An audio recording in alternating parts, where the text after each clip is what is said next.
Good morning. It's the 80th anniversary of D-Day today, and this morning we're going to be doing a tribute shave to all those who served during World War II. We're going to try to recreate the shave as best as possible, and also the environment the soldiers may have been in while in the field during combat. Here's what we have this morning. Well, let me share with you what James Gazdagh wrote to the channel, because it's Jim from Northfield. This was his idea, and thanks very, very much for this, Jim. Really do appreciate it. He wrote, "Hey Mark, just an idea. Maybe you could do a tribute shave to our World War II vets commemorating the 80th anniversary of D-Day, June 6th, which is coming up on Thursday." Well, that's today. Just a thought. Have a great week. That's an absolutely fantastic idea, Jim, and I'm really, really happy to do it. And he goes on to talk about some of the gear that the soldiers used during that period. I would recommend a Gillette Tech. I don't know if you have a contract Tech or not, but that would be ideal. Those were common for the soldiers, especially the one with the Bakelite black handle. If you have Williams, preferably the vintage, but the modern will have to do, or even a shave stick.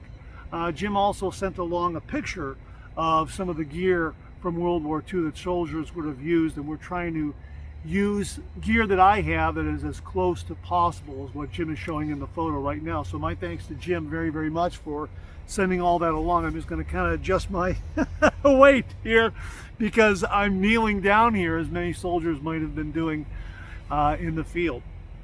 We don't have a military helmet, but we do have a hard hat filled with cold water, so we're going to be using that.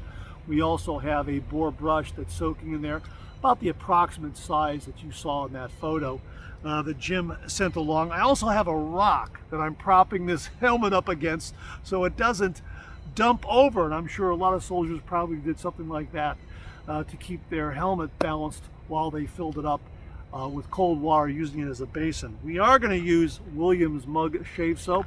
I have a puck here, and we're going to be using that to do a face lather. I also have a little handheld mirror right here that we're going to be using, and I have something similar to the shave kit that you saw pictured on screen, a little smaller. It doesn't have room for a mirror, but as you can see here, it does have room for my Gillette Tech pad handle and some Gillette razor blades. I'm using the razor blades because King C. Gillette's name, King C. Gillette's face is on there. This particular fat handle razor dates from the late 30s, early 40s, which is why we're using it. So let's get to doing the shave. I think that's about all we have. I know in the show Band of Brothers, there's a scene where a soldier is having a shave and he's using an ammo can. He's breaking up ice in the ammo can, which is what I have here. This is an actual ammo can. I don't know what era this is from, but I guess they used anything that they could get water from in order to have a shave. So let's go ahead and wet the face, and we'll get to the shave. And this is cold water here. And I'm just gonna hold this in my hand and load this brush like this.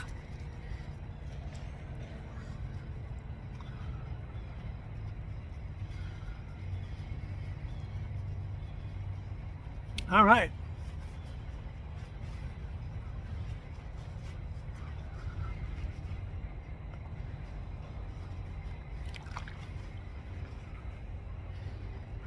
Gonna get a look at myself here in the mirror.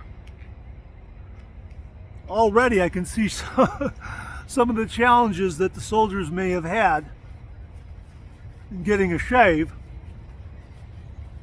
I have about 2 days worth of beard growth.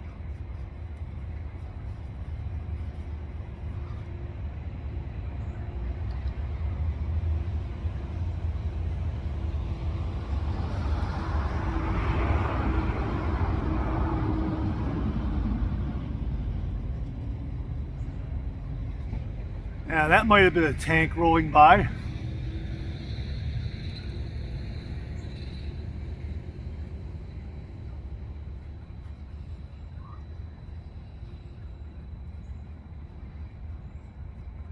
All right. Let me get my razor together here. Let me get a blade.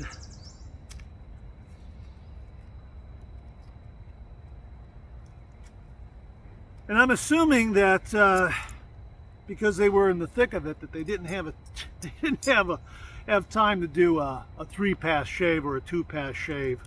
They just had enough time to clean themselves up and then get back to the mission.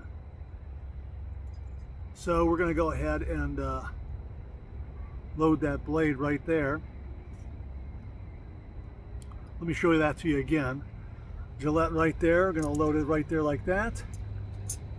Put that in there. All right. Yeah, let me get my mirror and see how this works.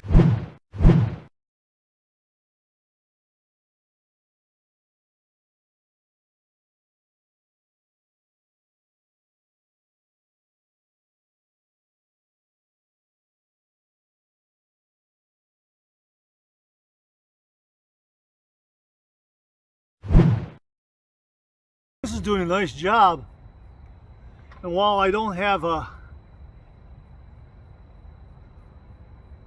very large Santa beard lather,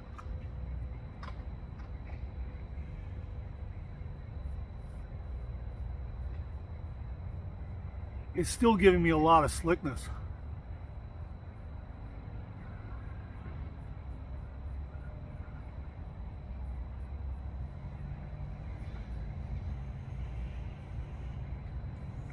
A lot of slickness.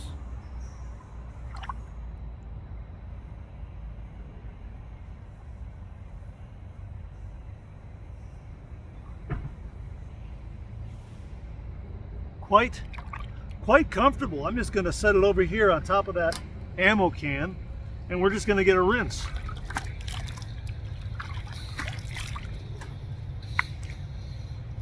Now, while the shave isn't ideal, it's still good enough for our purposes. You know what? I'm just going to go ahead and lather again real quickly. Maybe I got a little time to do it if I'm a soldier out in the field. Maybe in my haste I missed a few spots.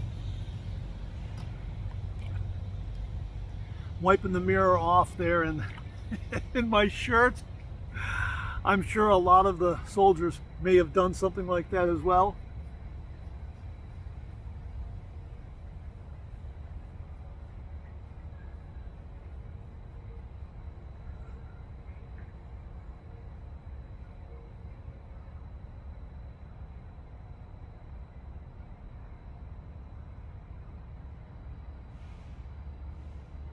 Got my neck just a little closer. Again, a lot of slickness.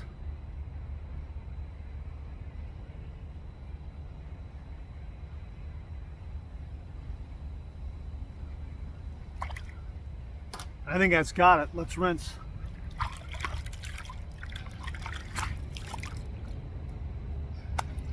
Now, I read that some of the soldiers were issued shave kits and also a wash rag, that sort of thing, but maybe in the thick of combat you lost some of that gear. Maybe you lost that wash rag and you had to use whatever it was that you had at hand. So we're going to use our shirt.